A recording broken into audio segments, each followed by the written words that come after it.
ہر بندہ ہر چیز رحمت الہی کی طلبگار ہے، اور ہر انسان کی یہ تمنا ہوتی ہے کہ وہ اللہ کی رحمتوں کا مستحق بن جائے۔ قرآن و سنت کی روشنی میں چند مختصر باتیں ذکر کروں گا اور حد درجہ توجہ چاہوں گا۔ سب سے پہلی بات کہ قرآن مقدس یہ بات واضح کرتا ہے کہ اللہ کی رحمت بے انتہا ہے، بے کنار ہے، بے پایہ رحمت ہے اس کی، وسیع رحمت کا مالک ہے اللہ، اور اللہ رحمان ہے، رحیم ہے۔ میں نے پہلی آیت آپ کے سامنے پڑھی،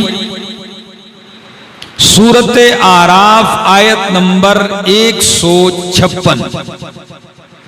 اس 156 نمبر آیت میں مالک کائنات کا اعلان ہے، وہ کیا ہے؟ وَرَحْمَتِي وَسِعَتْ كُلَّ شَيْءٍ وَرَحْمَتِي وَسِعَتْ كُلَّ شَيْءٍ، اور میری رحمت وسیع ہے، کل شیء، ہر چیز کو، کوئی میری رحمت سے باہر نہیں۔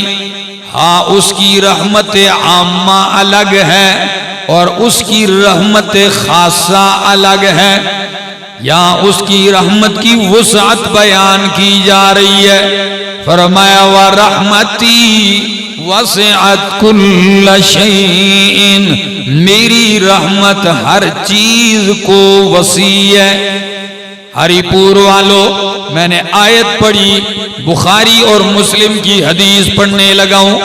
امام الانبیاء محمد الرسول اللہ صلی اللہ تعالی علیہ وسلم کا فرمان ہے کہ اللہ رب العالمین نے ایک تحریر لکھی، جو تحریر اس کے پاس عرش پر اس کے پاس ہے، اور دوسری روایت کے الفاظ ہیں کہ اللہ نے عرش کے اوپر یہ جملہ لکھا ہے